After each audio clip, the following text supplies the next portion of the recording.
Welcome to Sleeping Kyoto. This is a channel for anyone who needs rest. Every video is a quiet journey through Kyoto, Japan's ancient capital. A place of stillness. A place of history. A place of peace. Tonight we're heading to Arashiyama, a place where the mountains meet the river on the western edge of Kyoto. In this video, we'll walk through Arashiyama when there's no one left but us. We'll step inside the bamboo grove at midnight. We'll stand on the Togetsukyo Bridge and listen to the river below. This is not a story of excitement. It's a story of stillness, of quiet, of peace. If tonight your heart is calling for this, please give this video a like. And if you truly find peace, tell us where you are and what time it is. Write it in the comments, knowing that somewhere in the world, someone has found peace. That is our joy. Now, if you can, dim the lights. Find a comfortable position. Close your eyes. Let's begin this journey together. Welcome to Kyoto.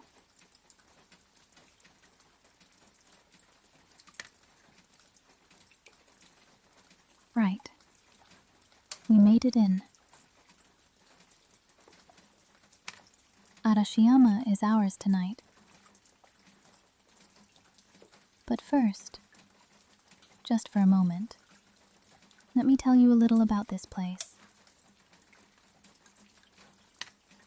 Over 1,000 years ago, the nobles of Heian-era Kyoto would make their way out here when the city got to be too much. They'd take boats out on the river, write poems, watch the mountains. Honestly, not so different from what we're doing tonight. Togetsukyo Bridge, Tenryuji Temple, the Bamboo Grove. You may have heard these names before. But tonight is not the daytime tourist version. This is Arashiyama at 2 in the morning. No one here. Barely a sound. The real Arashiyama. There's a bridge beneath your feet. Togetsukyo Bridge. 155 meters long, stretching out quietly over the Oi River. Take a step forward.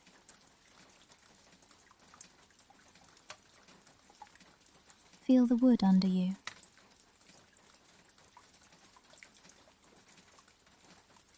Put your hand on the railing. Cold. Same temperature as everything else out here at 2 in the morning.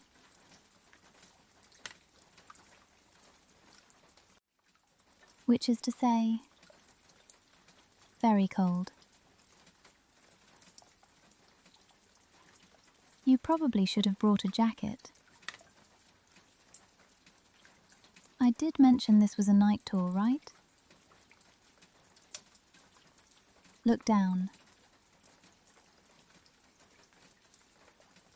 The Oi River is moving below you. Can you hear it? It's quiet, but it's there. A low, steady sound. Dark water, carrying the night somewhere downstream. It doesn't care that we snuck in. Very professional of it. This bridge has an unusual name. Togetsukyo. In Japanese it means the moon crossing bridge. Back in the Heian period, around the year 900, Emperor Kameyama was standing somewhere near here. He looked up and saw the moon moving slowly above the bridge. "It looks," he said, "as if the moon is crossing the bridge." And that was that. The bridge has had that name for over 1,000 years. Emperors named things differently back then. If I saw the moon over a bridge, I'd probably just call it Moon Bridge and go home. But Kameyama was a poet. We respect that. Stop here, in the middle of the bridge. Look ahead.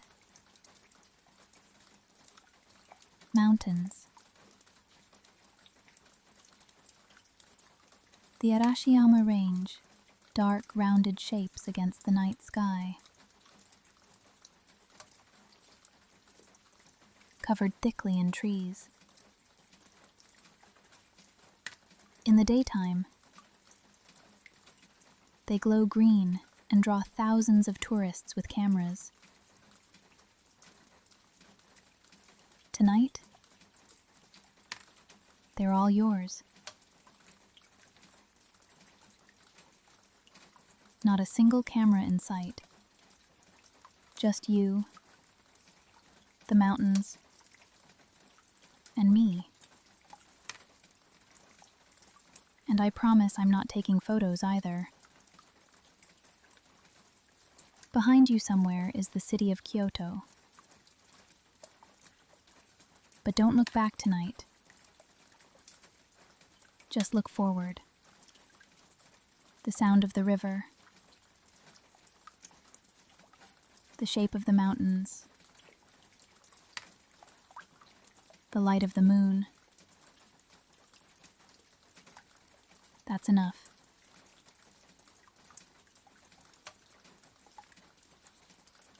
You start moving again.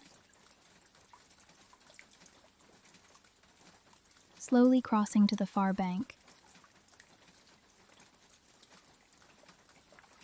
And as you get closer, you notice something. Something darker than the dark around you. Straight lines, rising up into the sky. Bamboo. Hundreds of them. Thousands, maybe. All perfectly still. Not one of them seems concerned that it's 2 in the morning. Bamboo is like that. Very calm. Very unbothered. We could learn something from bamboo. The grove is just ahead. And it's waiting. We step off the bridge. The ground changes beneath you. Stone path now. Narrow, leading north. And on either side, bamboo. It starts quietly, the way good things often do. A few stalks at first, then more. Then suddenly, you're inside it. Welcome to the Arashiyama bamboo grove, one of the most photographed places in Japan. Except right now, at 2 in the morning, there are 0 photographs being taken. Just you. Walking into one of the most famous forests in the world, completely alone. That's not nothing. Take a moment to just stand here, right at the entrance, before you go any deeper. This is the border between 2 worlds. Behind you, the bridge, the river, the open sky. Ahead, the grove. And the grove is a different kind of place. In Japan, there's a concept called Satoyama, the boundary between human space and wild space. The edge where the village ends and the mountain begins. People used to treat that boundary with a lot of respect. You didn't just walk into the mountain without acknowledging the shift. So, we're acknowledging the shift. Take 1 breath. Step forward. You're in. Stop. Look up.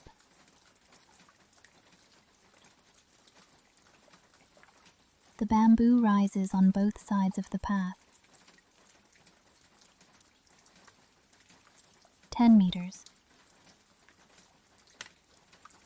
15. Maybe more.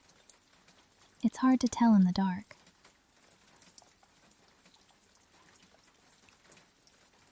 The stalks lean slightly inward overhead, closing the sky off.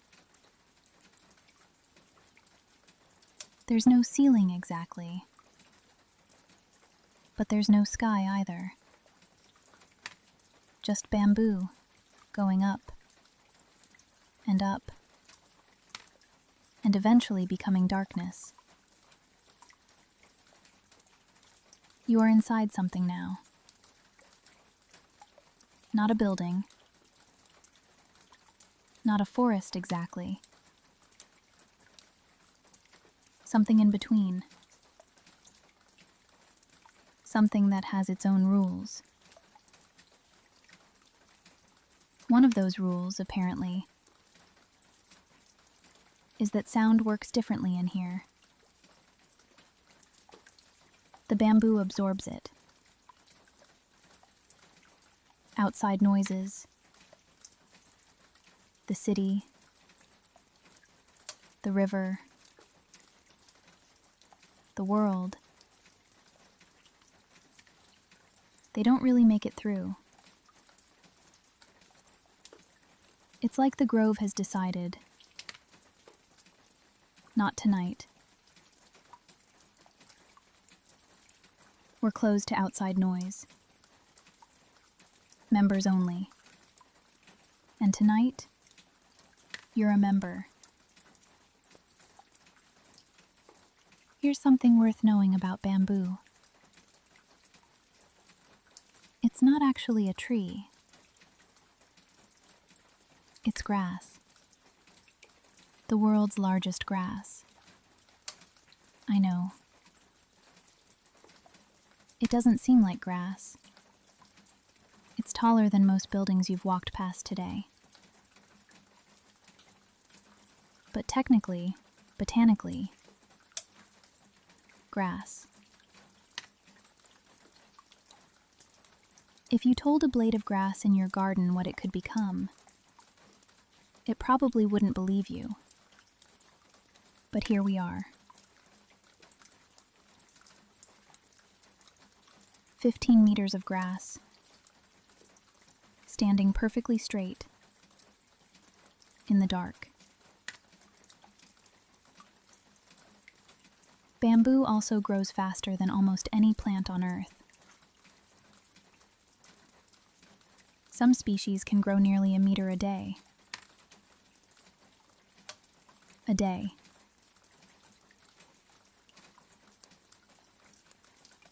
So if you stood here and watched, which I don't recommend, it's cold and we have other places to be, you could actually see it moving. Very slowly, but moving.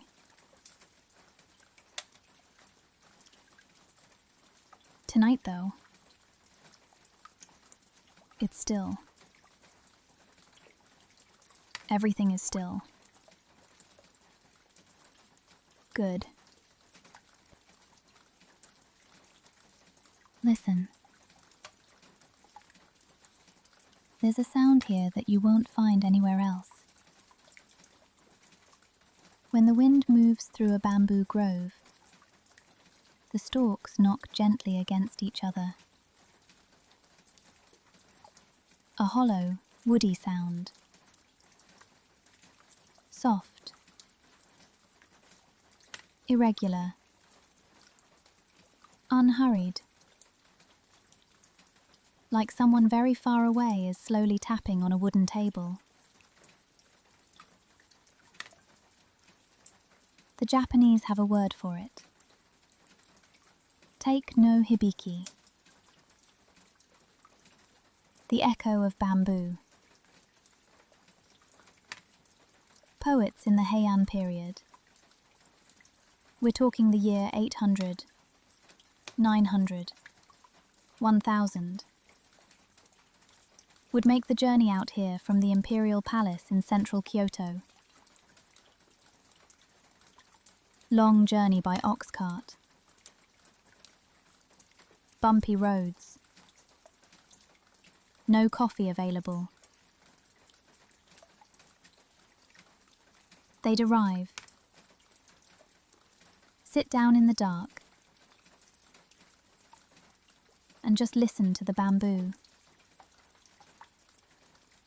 Then go home and write poems about it. Honestly, that sounds like a pretty good life. Difficult commute, but good life. Bamboo is everywhere in Japanese culture. And I mean that literally. The house you might be imagining right now.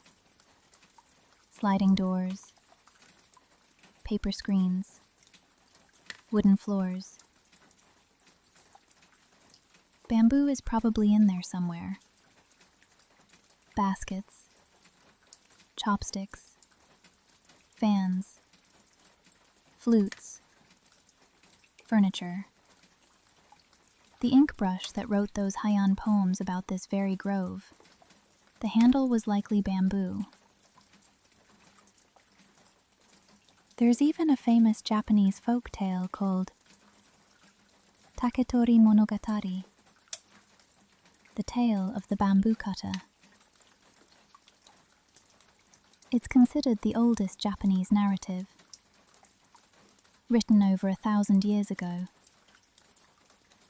The story goes, an old bamboo cutter finds a tiny glowing girl inside a bamboo stalk. He raises her. She turns out to be from the moon. Emperors and princes fall in love with her. She turns them all down, then goes back to the moon. very efficient story. No wasted chapters. So when you're standing in this grove, you're standing in the middle of 1,000 years of stories. Every stalk a potential plot. The bamboo grove is about 400 meters long. That's not very far on paper.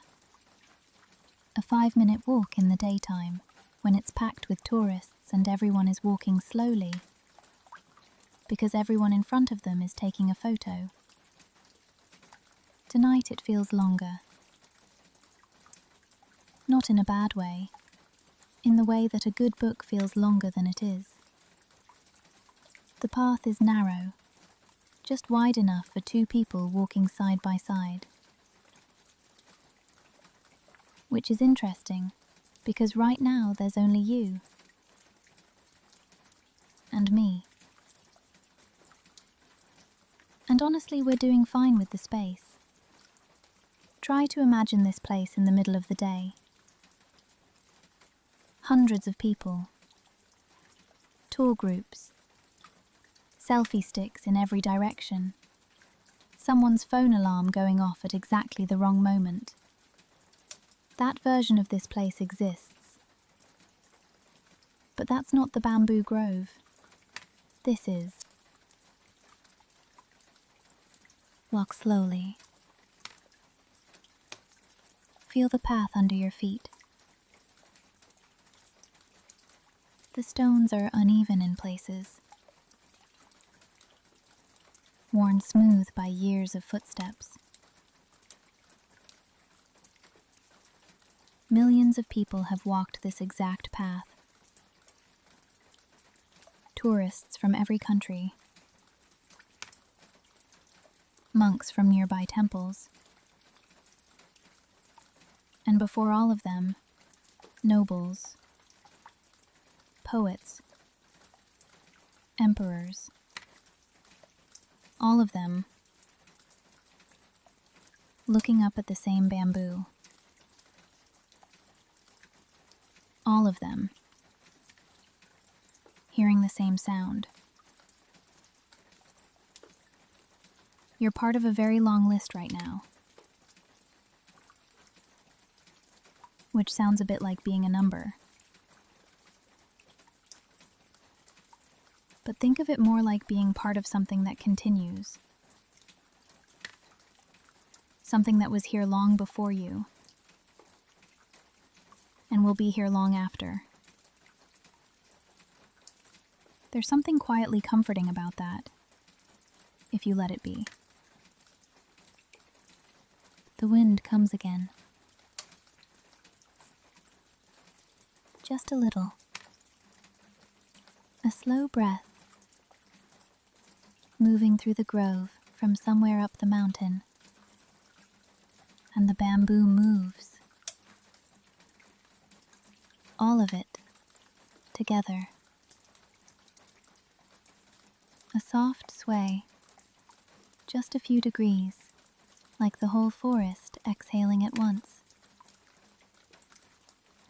And that sound, the hollow knocking, the ancient whispering, fills the path around you. Close your eyes for a moment. Actually, close them. You're in the middle of the Arashiyama bamboo grove at 2 in the morning. Eyes closed.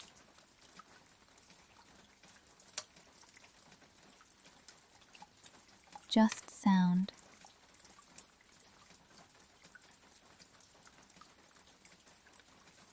Just the bamboo.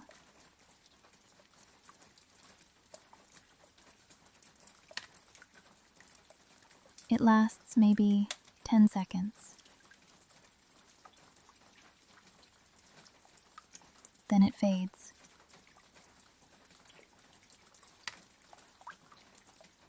And everything is still again.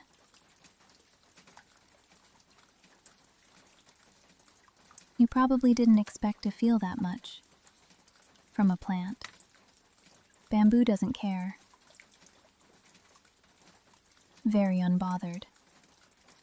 As always.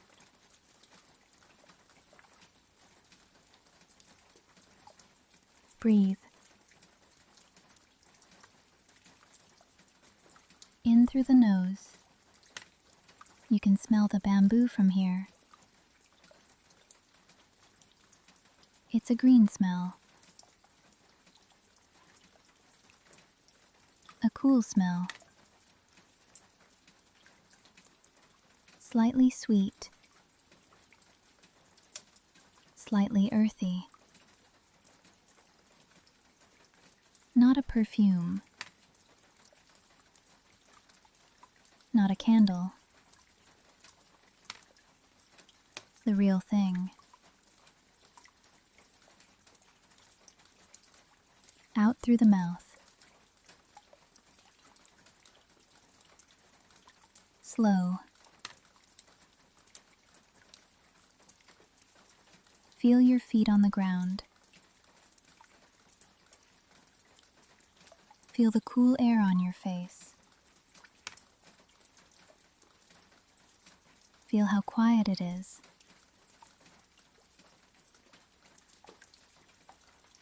This is what people travel thousands of miles to experience. And right now, you have it completely to yourself. No queue. No ticket.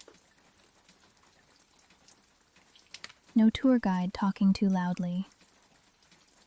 Just this. Let's stay here for a moment. No need to move. Notice how your eyes have adjusted. When you first stepped off the bridge, the grove looked completely black. Now you can make out shapes. The individual stalks. The path ahead. The slight variation in darkness. Lighter where the sky shows through. Darker where the bamboo is thickest. Your eyes are doing something they almost never get to do anymore. Adapting to actual darkness. Not the darkness of a room with a phone screen glowing. Real darkness. The kind humans lived in for most of history. It's a bit strange at first. And then it's not. And then it starts to feel almost comfortable. You've been walking for a while now.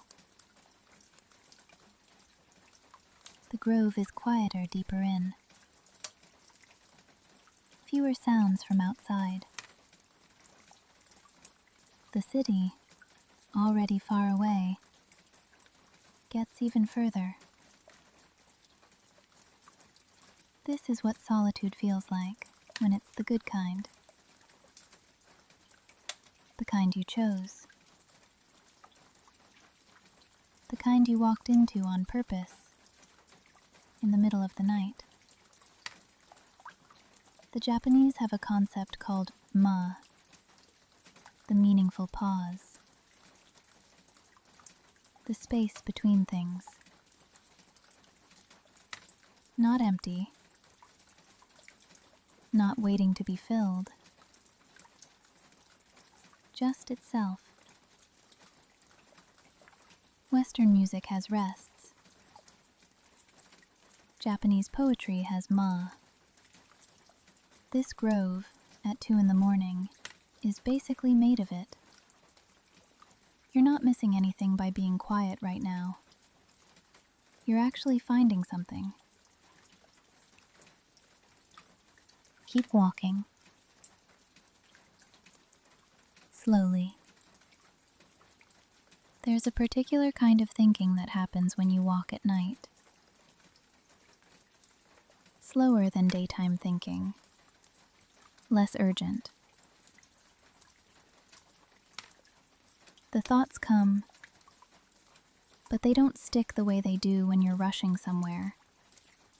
They arrive, float past, and dissolve.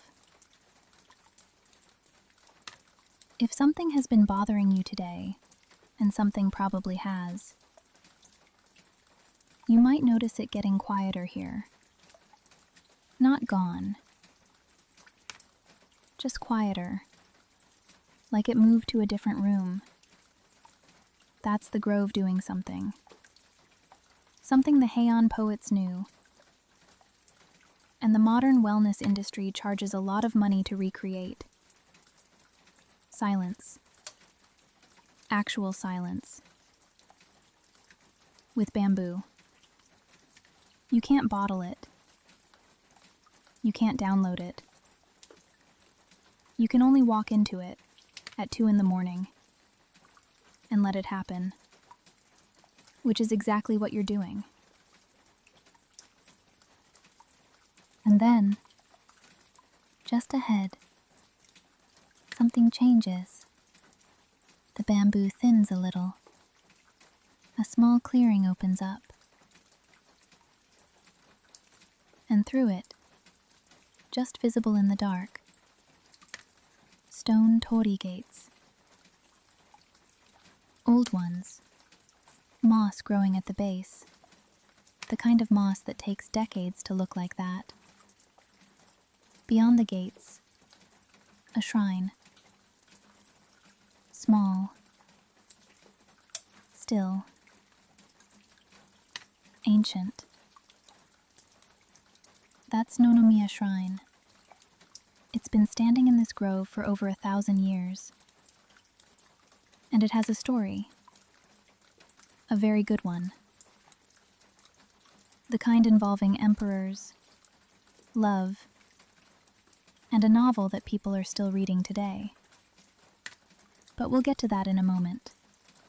For now, just notice it's there, waiting in the dark, as it always has been.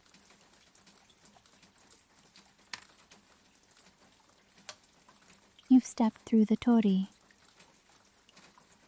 The bamboo is still around you. But something has changed. The air feels different here. Quieter somehow than the grove itself. Which shouldn't be possible. But here we are. Welcome to Nonomiya Shrine. It's small. Genuinely small. You could walk the entire grounds in 5 minutes. In the daytime, people do exactly that. A quick stop between the bamboo grove and wherever they're going next. Photo of the gate. A stamp in the book. Move on. Tonight, there's no moving on. Tonight, we stay. Look at the torii gate. Most torii gates in Japan are vermilion red. That bright, lacquered red you've probably seen in photos. This one is different. This is a kuroki torii, a black wooden gate. Black not from paint, but from the wood itself. It's made from unstripped oak, bark still on. Rough. Unfinished looking. Ancient. This is the oldest style of torii in Japan. Before anyone decided torii gates should be red. Before the lacquer, and the ceremony, and the tourism. Just a wooden gate standing in the forest, saying, "Here, something sacred begins." It's been that way for over 1,000 years. And tonight, you walked through it. There's a story that belongs to this place. You may have heard of the Tale of Genji. It was written around the year 1000 by a woman named Murasaki Shikibu. It's considered the world's first novel. Not the first Japanese novel. The first novel. Anywhere. Ever. Which is either impressive or humbling, depending on how you feel about the state of literature since then. The story follows Hikaru Genji, a prince, charming, complicated, and extremely bad at relationships. He had a lover named Lady Rakujo, and one autumn, she came here with her daughter. Her daughter had been chosen as a high priestess, destined to leave for Ise Shrine, far away. So Lady Rakujo came to this place to accompany her daughter through a year of purification. Genji followed her. He stood on the other side of this gate, or something very much like it, and tried to convince her to stay. She said no. She chose her daughter. She chose duty. She chose to leave. They said goodbye here. By moonlight, probably. The book is a little vague on the exact lighting. Stand still for a moment. That scene happened here. Or somewhere very close to here. Over 1,000 years ago. The gate you walked through tonight is the same style of gate Genji stood beside. The bamboo behind you is the same bamboo that surrounded that farewell. The moon, if it's out tonight, is the same moon. Time moves strangely in places like this. Not backwards, just sideways somehow. Like two moments existing in the same space. Lady Rakujo, saying goodbye, and you, standing in the dark at 2 in the morning. Both here. Both quiet. You don't have to do anything with that. Just notice it. This shrine has one more identity. Beyond the literature, beyond the history. Nonomiya Shrine is known today as a shrine for love. For relationships. For finding someone. For keeping someone. Thousands of people come here every year to pray for exactly that. They write their wishes on wooden plaques and hang them near the gate. In the daytime, you'd see hundreds of them, covered in names, in hopes, in the particular kind of longing that makes people get up early and travel to a shrine in a bamboo forest. Right now, those plaques are dark, hanging quietly in the night air. All those wishes, sleeping. There's something about that. All that concentrated hope, just sitting here. Very patient, very still, like the shrine itself. Look around before you leave. The moss garden is just to the right of the main hall. You probably can't see much of it in the dark, but you can sense it, that particular softness that moss brings to a space. Everything slightly muffled, slightly padded, like the ground itself is trying to be quiet. And all around, bamboo. The grove hasn't gone anywhere. It's right there, On every side. The shrine is inside the grove, really. An island of sacred space within the bamboo. This has been true for over 1,000 years. The bamboo and the shrine existing together. Neither one needing to explain itself to the other. There's a lesson there somewhere, but it's late, and I won't push it. One last look at the black torii, standing where it has always stood. In the bamboo, in the dark, completely unbothered. We'll walk a little further now. The night isn't done with us yet.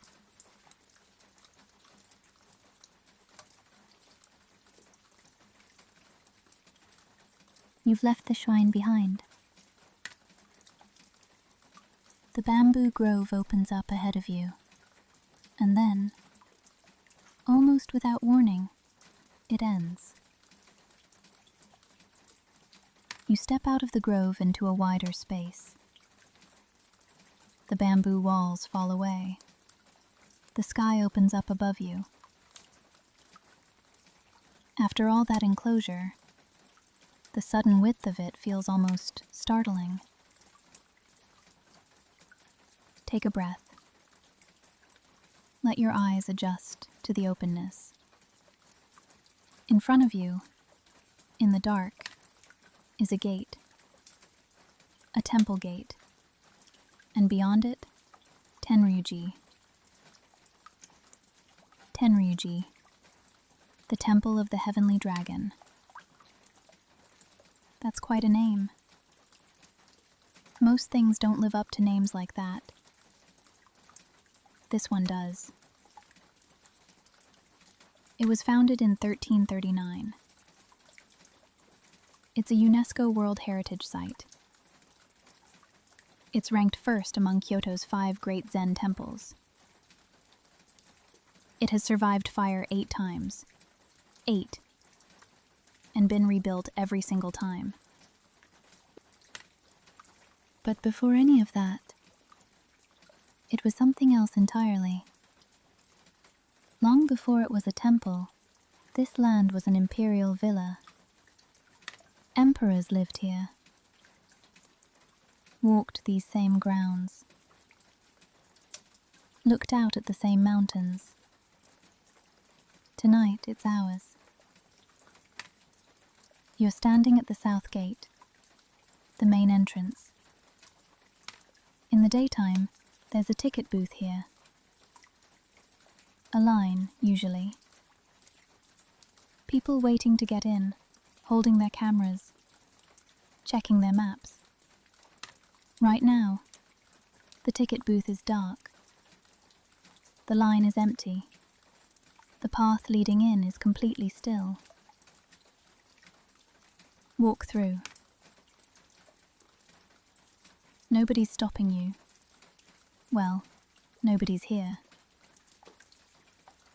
Which amounts to the same thing. The path curves gently as you enter. Stone underfoot. Trees on either side, their branches forming a loose canopy above. In autumn, those branches would be red and gold. In spring, pale pink. Tonight they're dark shapes against the sky, moving slightly in the night air. Just ahead, the outline of the main buildings, dark roof lines against the deep blue of the sky. The curved tiles of a Japanese roof, catching a little of the moonlight. This is one of those buildings that looks better in the dark. Not worse. The darkness removes everything unnecessary. What's left is just the shape of it. The weight of 700 years, expressed in a roofline. Let me tell you about the man who built this place. His name was Ashikaga Takauji. He was a shogun. Think of him as the most powerful military commander in Japan. Not the emperor. not a king. More like the person who actually ran the country, while the emperor handled the ceremonies. Japan had a complicated system. The emperor was sacred, revered, largely ceremonial. The shogun had the army, the money, the real power. Takauji and Emperor Go-Daigo had worked together. They were on the same side. For a while. Together they overthrew the previous military government in 1333. They won. And then, Takauji decided he wanted to be in charge. He turned on the emperor, drove him out of Kyoto, forced him into exile in the mountains far south of the capital. Go-Daigo never came back. He died in those mountains in 1339. Heartbroken, probably. The man he had trusted had taken everything from him. And Takauji felt terrible about it. He had betrayed an emperor. In Japan, at that time, that was about as serious as it gets. So he built this temple, on the very land where Go-Daigo had lived as a young man, to pray for the emperor's soul, to say sorry in the grandest way he could think of. Whether that helped, nobody knows. But the temple is still here, 700 years later. So something worked. His temple has burned down 8 times. 8. Let me say that again. 8 fires. 8 complete destructions. And 8 times, someone decided to rebuild it.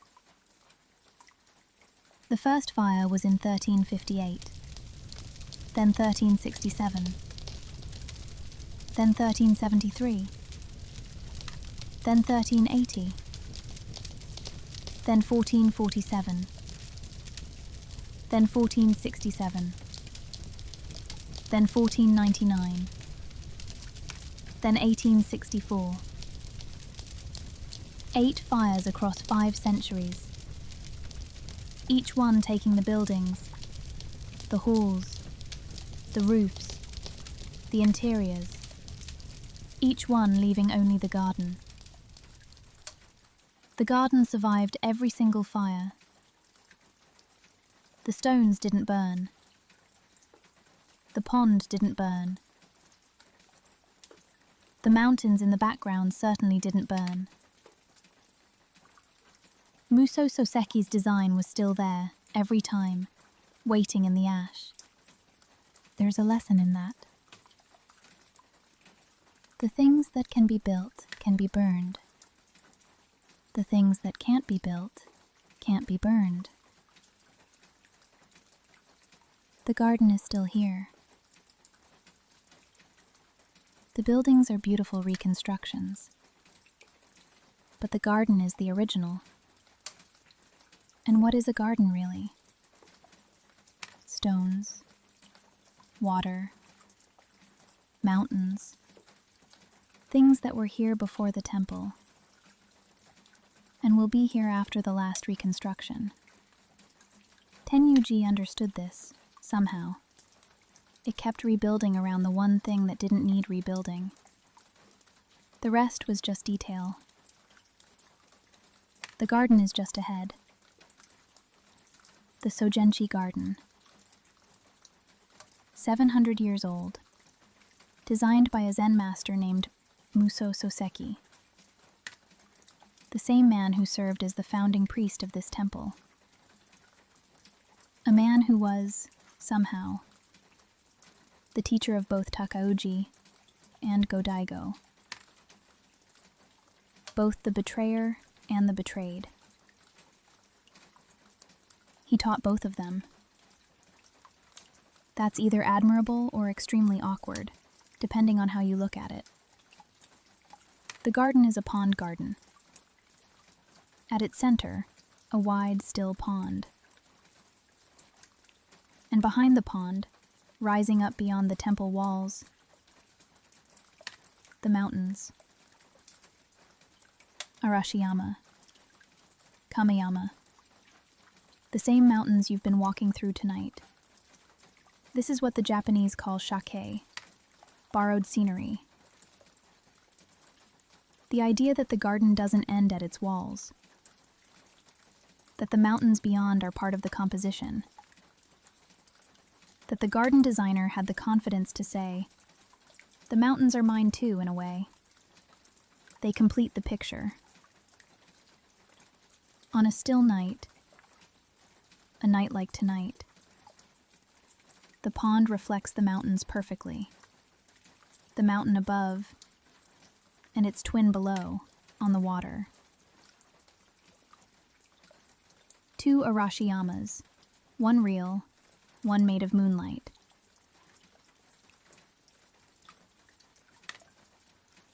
Walk to the edge of the pond. There's no hurry.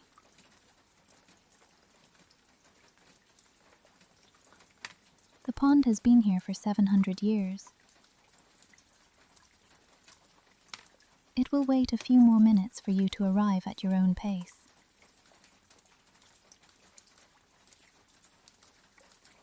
Crouch down if you want. Get close to the water. The surface is very still tonight. No wind to disturb it. Just a flat, dark mirror, reflecting whatever is above it. The Japanese have a word, utsushimi, the reflected world. The idea that what you see in the water is not a copy of the world above, but a world in its own right. A parallel place. The same mountains, the same moon, the same sky, but reversed, silent, somehow more perfect than the original. In the reflected world, everything is still. Nothing moves unless the original moves first. Nothing changes unless the world above changes first. There's something restful about that. Being the reflection for a moment. Following rather than leading. Receiving rather than doing.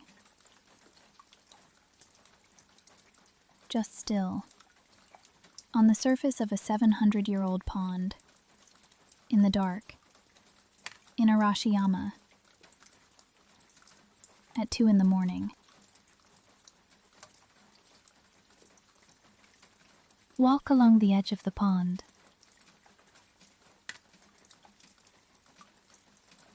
The stones here are old, arranged by Muso Soseki himself,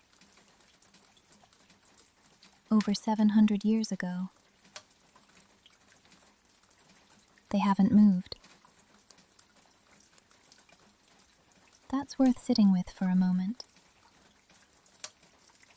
The exact same stones, in the exact same positions, that a 14th century Zen master placed with his hands. He chose this stone for this spot. He decided this angle was right. He stepped back, looked, moved it slightly to the left. Or didn't, and then walked away. And the stone stayed. You're looking at a decision made in 1339. There's a particular waterfall arrangement in this garden. It's called the Dragon Gate Fall. According to legend, a carp that swims up the waterfall transforms into a dragon. It represents enlightenment, the moment of transformation, the moment something ordinary becomes something else entirely. Muso Soseki arranged the stones to show not the carp and not the dragon, but the exact moment in between, the transformation itself. Frozen in stone.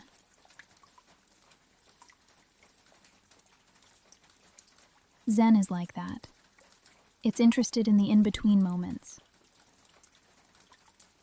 The pause before the answer. The space between the breaths. You've been living in that space all night. Zen is hard to explain. Monks spend decades trying to understand it. So I'm not going to solve it for you in a paragraph. But here's one way into it. Most of the time, we live in the commentary on our lives, rather than in our lives themselves. Something happens, and immediately we have thoughts about it, opinions, judgments, plans. We're already 3 steps ahead, already narrating.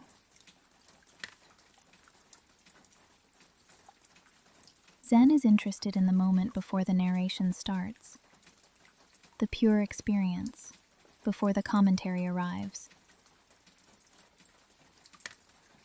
The sound of water, before you decide what to think about the sound of water. The weight of the stone under your hand, before you file it away under interesting or unremarkable. The garden was designed to produce that moment. The pond, the stones, the mountains in the background. Not as objects to be assessed and catalogued, as an experience to be entered.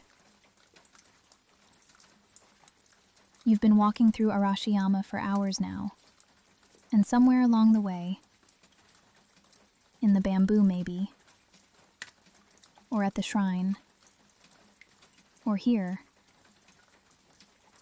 maybe that happened. Maybe the commentary went quiet for a moment. Maybe something was just itself. If it did, even for a second, that was Zen, or close enough.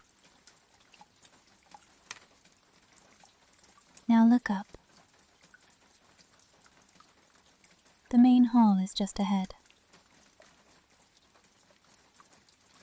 And on the ceiling of the Dharma Hall, the cloud dragon painting.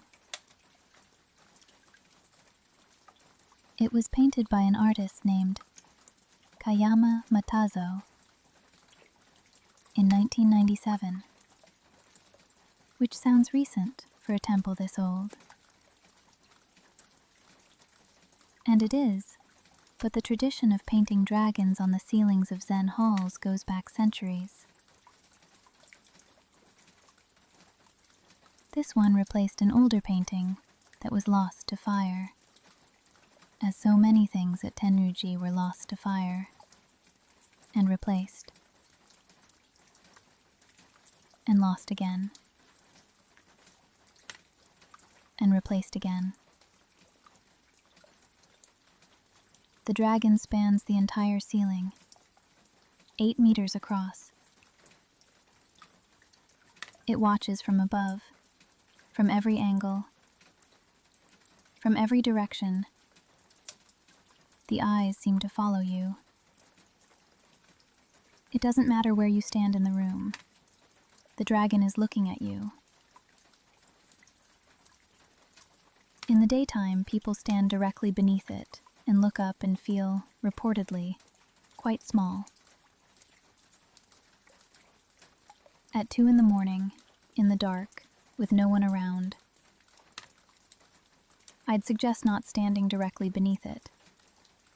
Not because anything will happen, just because some experiences are better saved for daylight. Or not. Your call. There's something else in this garden that's easy to miss. The sound. Or rather, the absence of it. In the daytime, this place has ambient noise. Footsteps. Tour groups. The distant sounds of Arashiyama beyond the walls. At 2 in the morning, that's all gone. What you have instead is the sound of the water in the pond. Very faint, barely there. The slight movement of water against stone, and behind that, nothing. Pure silence in a way that cities never quite manage. The kind of silence that has weight to it, that presses gently against your ears, that makes you aware of your own breathing. This silence has been here for 700 years, too. The monks who lived here, who trained here, who sat in this garden for decades at a time, they knew this silence. It was part of the practice. Sitting with silence until the silence became something else. Until it wasn't the absence of sound. It was just what the world sounds like when you stop adding noise to it. That's what you're sitting in right now. 700 years of accumulated quiet. You're welcome to add to it. Or not. Either way, the garden doesn't mind. Sit down somewhere. If you can find a step, a stone, a place to settle, sit. You've been walking since the bridge. You've crossed a river. You've gone through a forest. You've stood inside a shrine where a 1,000-year-old love story ended. And now you're sitting in a Zen temple garden at 2 in the morning. That's not nothing. That's quite a lot, actually. The pond is in front of you. The mountains are behind the pond. The moon, if it's out, is somewhere above all of it.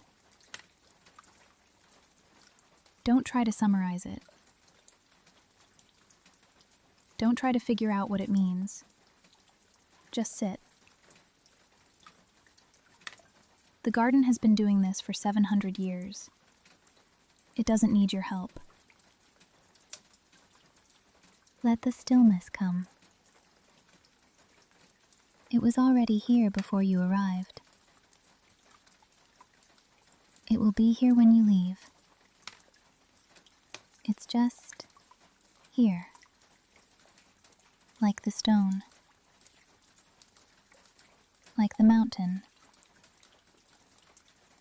like the dragon on the ceiling, watching everything with those patient, ancient eyes. Before we move on, there's one more thing about this temple worth knowing. The name, Tenryuji. The Temple of the Heavenly Dragon. It was named after a dream. After Godaigo died, Takauji's brother had a dream. In the dream, a golden dragon rose up from the Oi River, the river you crossed tonight on the Togetsukyo Bridge,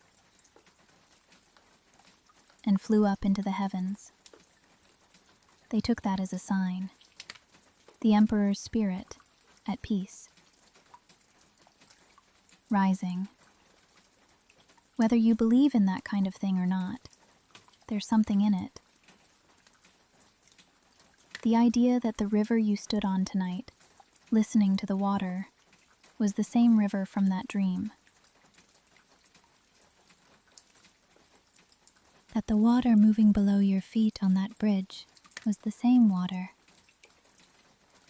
That this place, all of it, the bridge, the grove, the shrine, this garden, is connected. One long, quiet, moonlit story that's been telling itself for 1,000 years.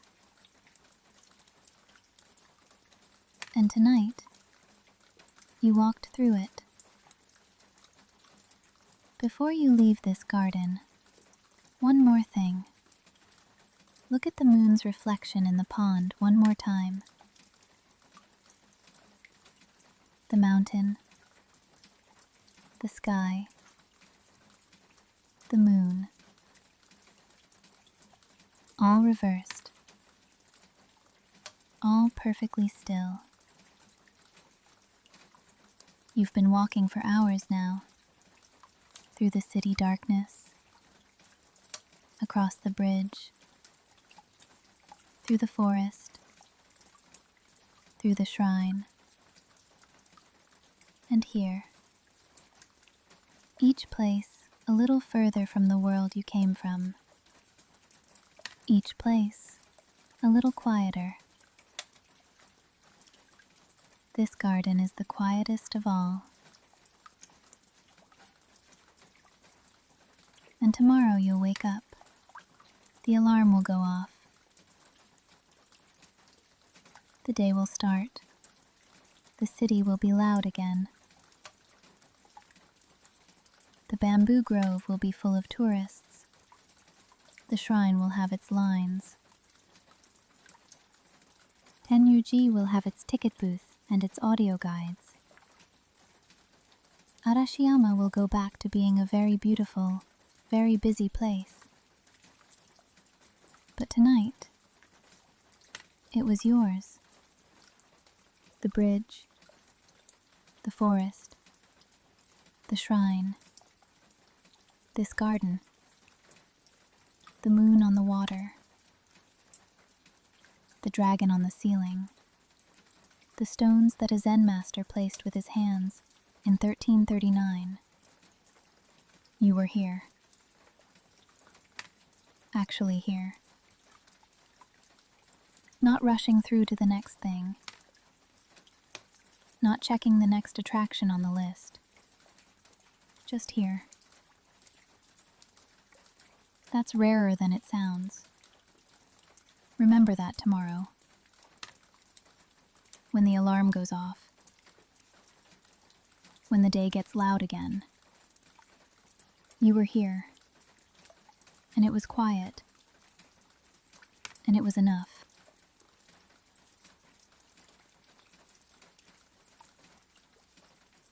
You start walking back. No rush.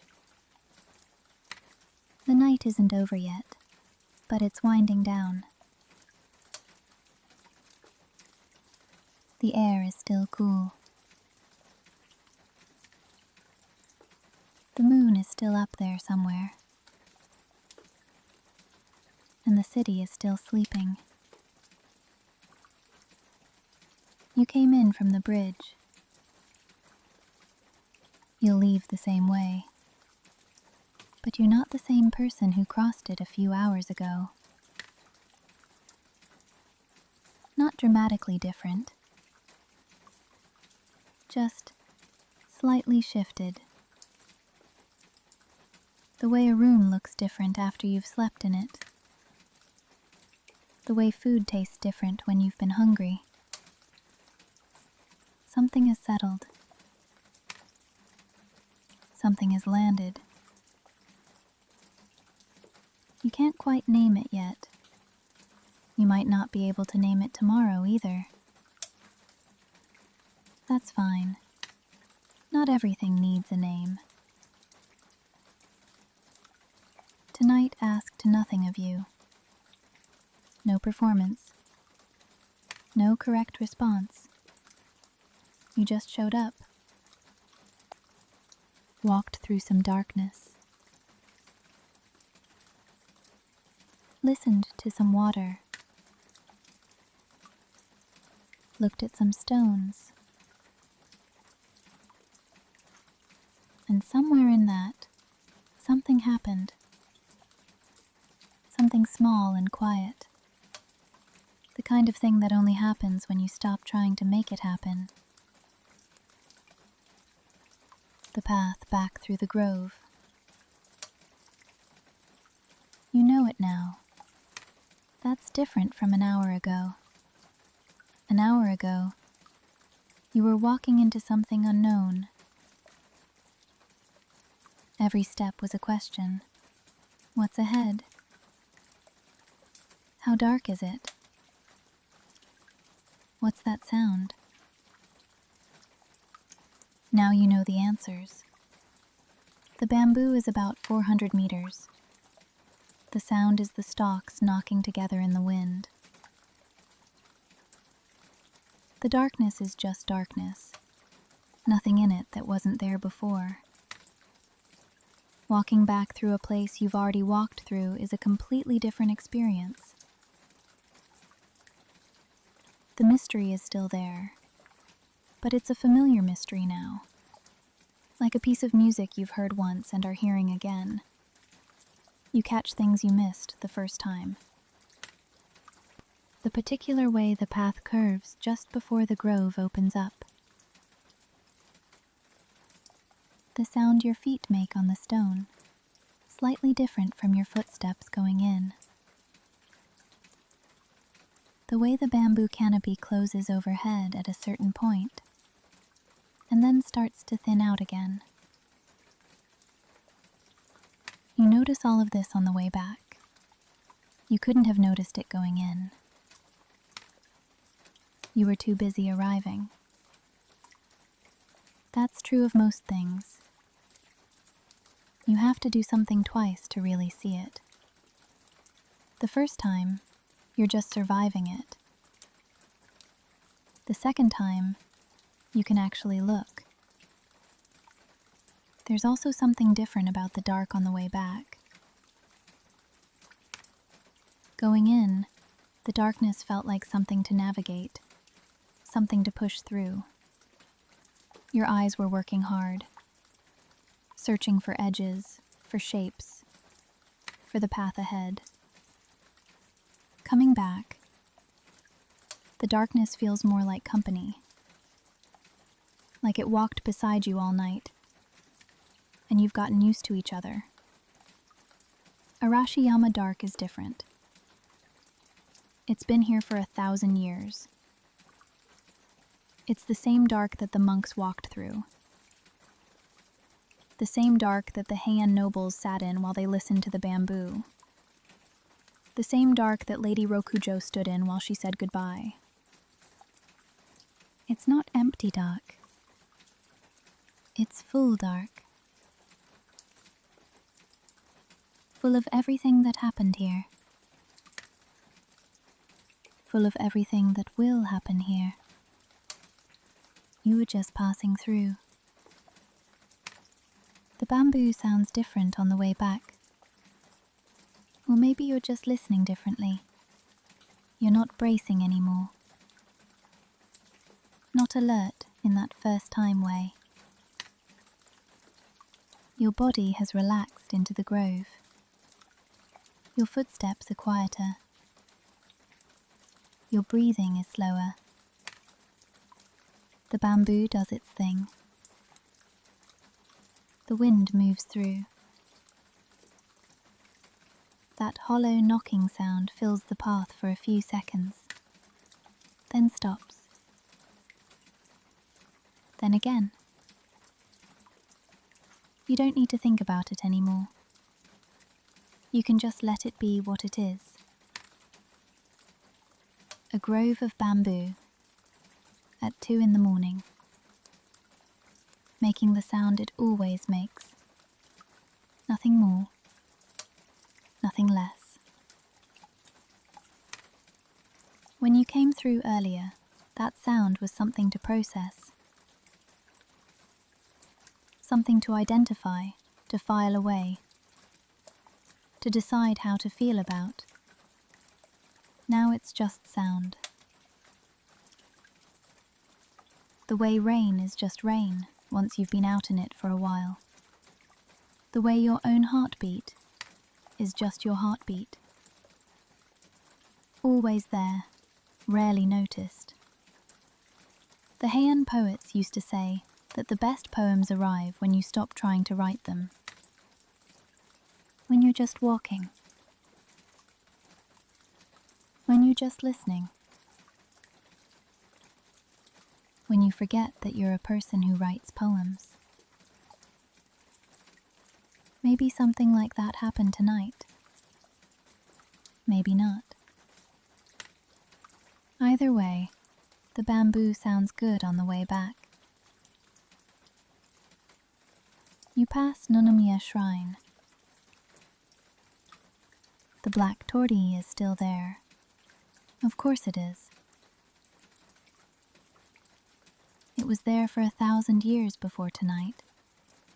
It'll be there tomorrow. You slow down a little.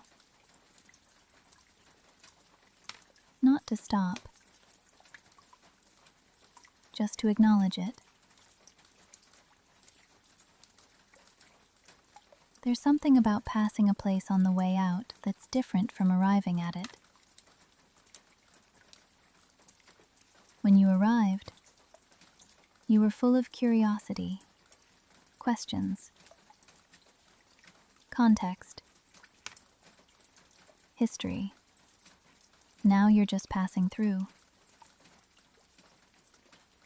And somehow the shrine is more itself in this moment. Not an attraction.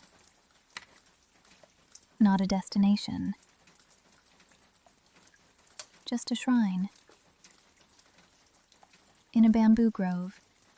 At night. Existing on its own terms. You nod. A little.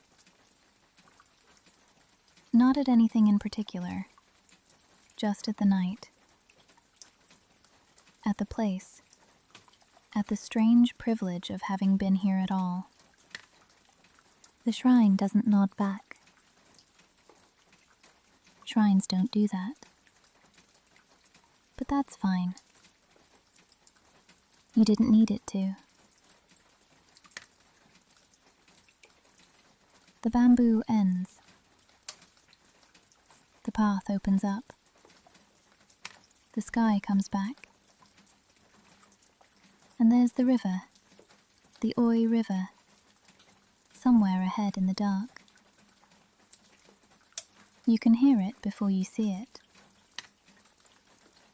That low, steady sound. The same sound that was there when you arrived. Like the grove kept it safe for you while you were inside. It hasn't changed. The river doesn't know you are here. It was moving before you crossed the bridge. It'll be moving after you cross it again. Rivers are like that.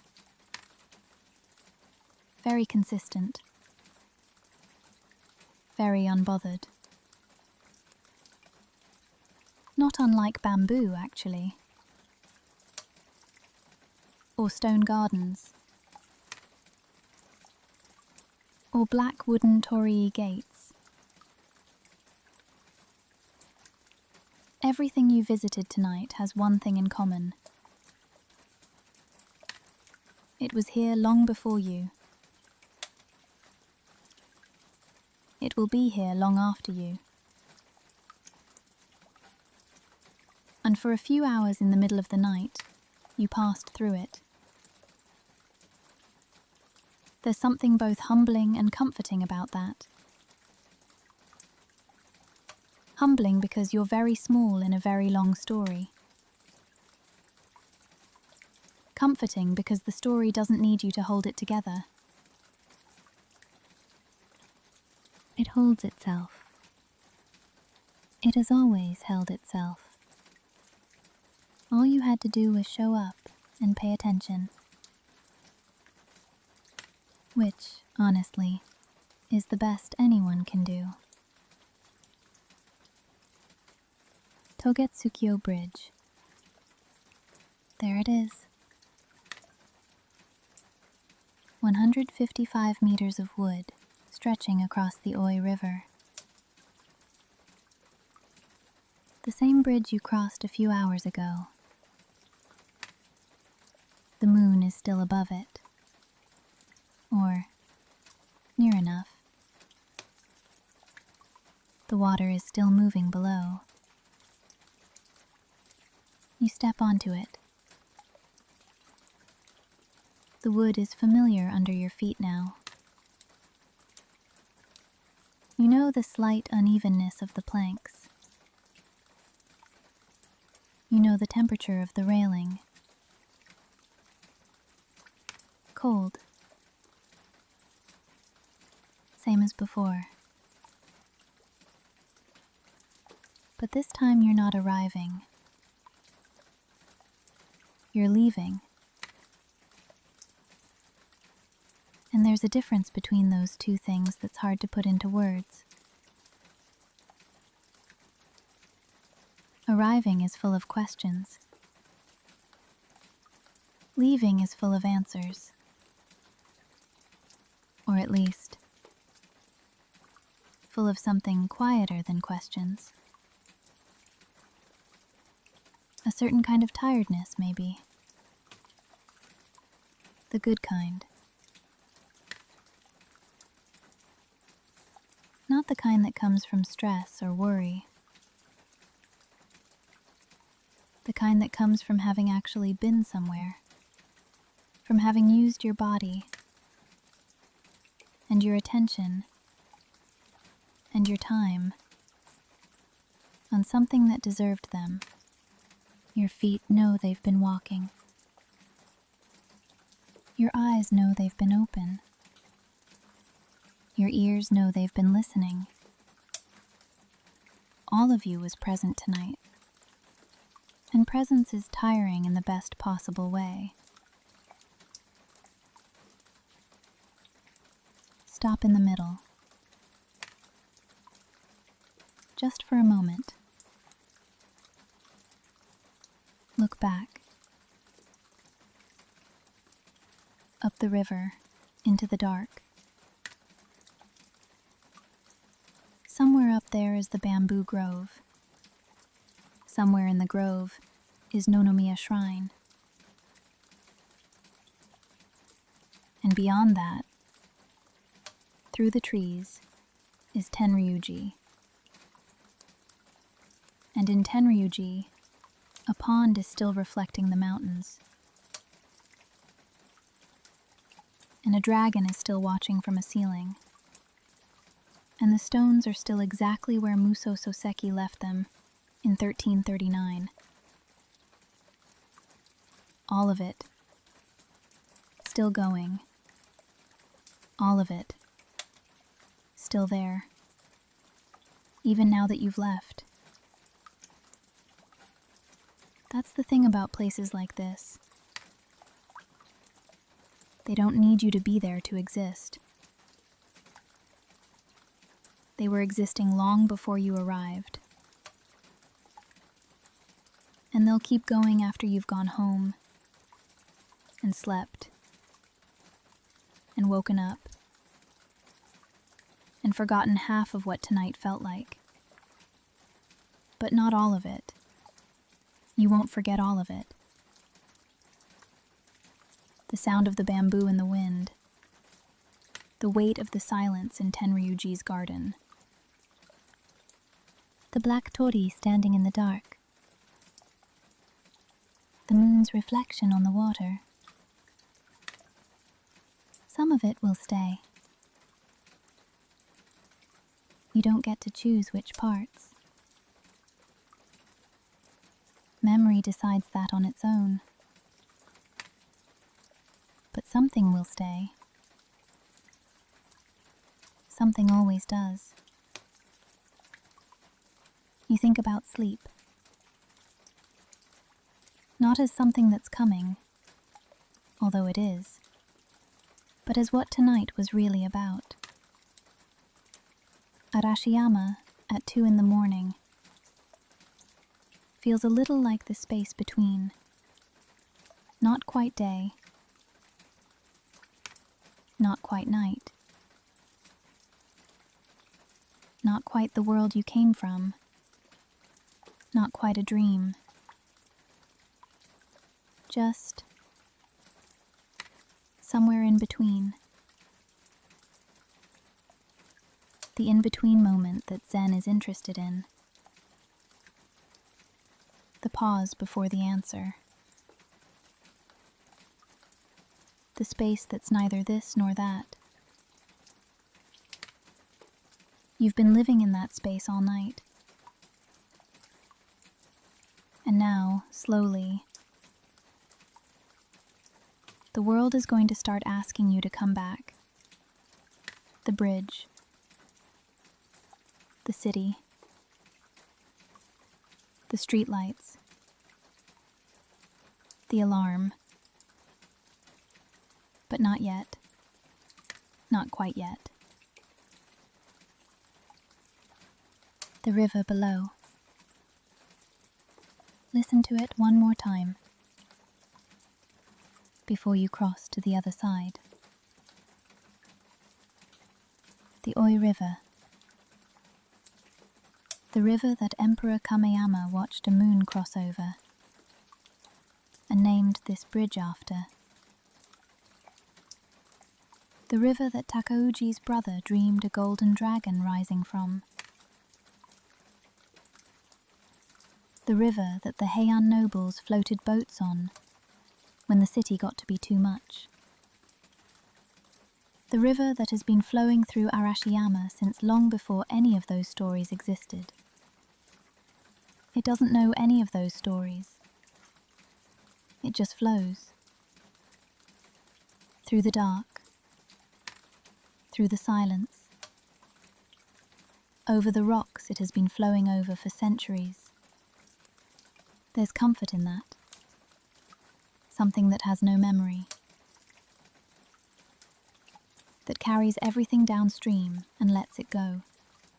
The stories, the prayers, the wishes, the goodbyes. All of it carried downstream. All of it released. Breathe in. One more time. Let the river do the rest. Cross the bridge. All the way this time. To the other side.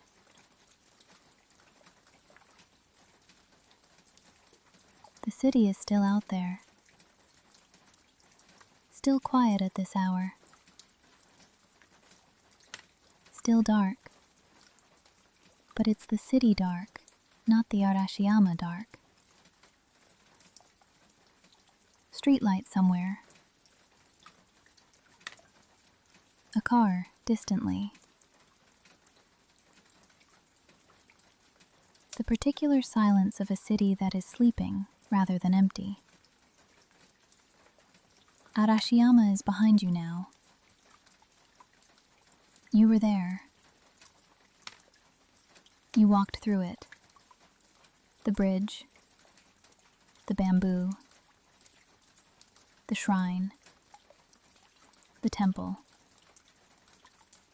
the moon on the water, the dragon on the ceiling, the stones placed by a hand that has been gone for 7 centuries. You were there for all of it, and it was quiet, and it was real, and that's enough. Most people never get this. Most people walk through Arashiyama in the middle of the afternoon, between tour buses, with a coffee in one hand and a phone in the other.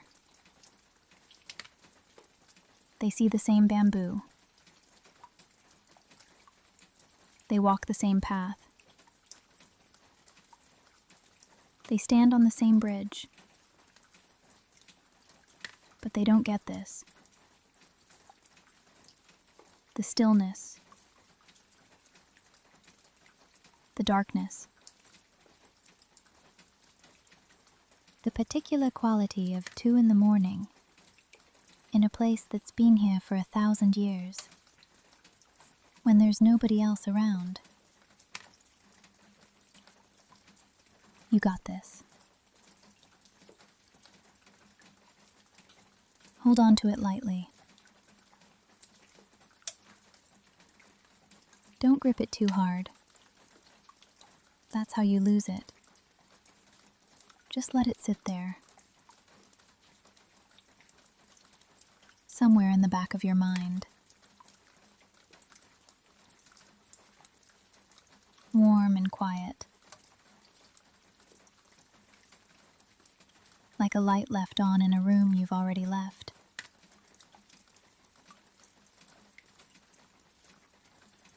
Arashiyama is behind you. The river is still moving.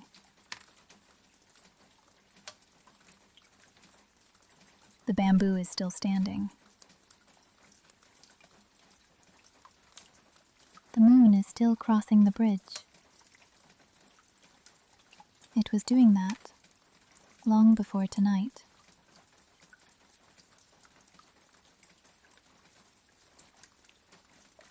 It will keep going. As will you.